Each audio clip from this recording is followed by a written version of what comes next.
Well, good morning. This is Providence Soapery 62959, and I am getting started here. I'm going to be making Shanti Peace Soap today. Today is actually Josiah's 14th birthday. So happy birthday to Josiah, and this is Penny Nelson here, and I'm excited because I have been asked to do a soap making class in Portland for my Aunt Sally when I go there for her birthday. So I thought I'd review some of the items that you need if you're going to be making your own hot process soap. The first thing you need is a crock pot. The second thing you need is a stick blender. The stick blender I got at Walmart, and if I can get this camera to hold still, it's an immersion stick blender. And what you see on there is the stearic acid that's in my oil because I already mixed it once. I have burned out a couple of these things. The next thing that you definitely have to have, especially if you're putting fragrance oil or essential oil, is a thermometer. Oh, it's not focusing. Hot process soap is pretty forgiving, lucky for me. If you're doing cold process, it's a little bit more intense. All of this equipment, this is my stove. All of this equipment is just for soap making because the lye, that would be like a chemical math thing. The lye is hot and you can't use your items again for food once it has touched the lye. You have to have lye for saponification to make soap. There's no way around it. Unless you want to do melt and pour, then the soap is already saponified.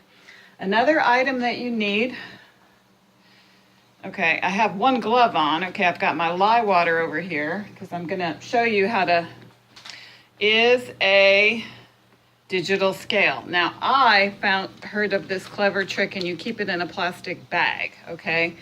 That way, everywhere I go, I make a mess, so this helps me, okay?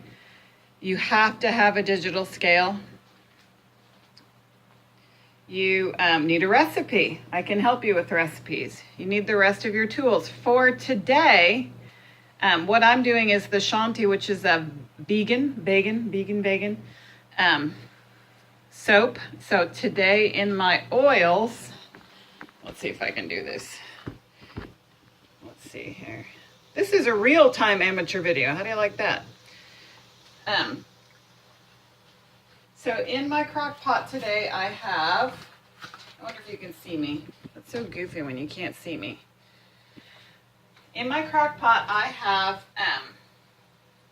soybean oil, coconut oil, and palm oil. And I also have stearic acid because the person who trained me by watching YouTube videos is Kimberly McNutt. Thank you, Kimberly, who does real-time videos and is a real person who's real goofy. So I know that I can do that. What I'm going to show you now is adding the lye water into the crock pot and bringing it up to a trace. And then we're going to start our cook. I'm going to do 2 batches today, but you really can't do them at the same time because the big problem is you tear up your blender and then running to Walmart could cause a problem. So also in my Shanti soap, I have a custom, I made it myself and Megan Dempsey, who's a medical missionary in Bangladesh. And that's what I'm going to be raising funds for, missions. We came up with this recipe because she wanted to give soap as gifts to Muslim women that she lives nearby. Bangladesh is a Muslim community, and I don't have the numbers, but I, of course, can link you to it anyways. It's, how do you like real time? In my soap, I have a little bit of henna. I'm going to put it in when I get done. It's also going to have the blend of essential oils, which was what I was on and telling you about. And we created this essential oil. It has orange, geranium, lemon, and tea tree in it. It smells really good. Good. And then also for my super fats, because my soaps are, They have additional moisturizing ingredients in it. You've got a little bit of honey, coconut oil, virgin olive oil, and glycerin. So that's our recipe. I also wanted to give a big shout out to two of my friends who got inspired to make soap because I make soap, and that would be my cousin Robin and Rebecca. So kind of excited about my first soap making class. Okay, when you're doing lye, you'd always want to use the proper precautions for lye, because lye is caustic and it can burn your skin. If you burn your skin, you would want to put, it's vinegar, you want to put vinegar on it, okay? And so of course all of your stuff that you have separately, you don't use this for Kool-Aid or anything, only for lye, only for lye. So, a little bit loud when we do this. Pour your lye water into your oils. If you were doing cold process, you would have to be much more concerned about the temperature.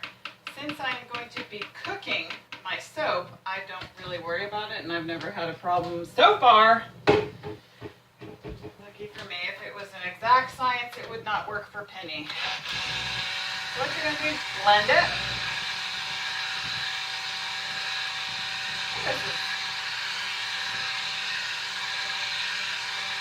I'm going to come on over and show it to you because I'm sure it's a boring video. But anyways, Saturday is bath day, and I just wonder if I'm in it. Am I in the video? Saturday is bath day. You're all going to need some soap. The coolest thing about soap is that everybody in the world always needs more. So there's no shortage of people who need to buy soap. And I'm here to tell you that handcrafted soap is extremely addictive. You won't need to use lotion anymore. Most people don't. It is a superior, really any handcrafted soap, not just mine. But my soap, the reason why I sell it, I came up with the idea to raise money for missions. So it's really pretty cool. I have a business that doesn't have much overhead. I give 10% of my sales to the local church. That's called a tithe.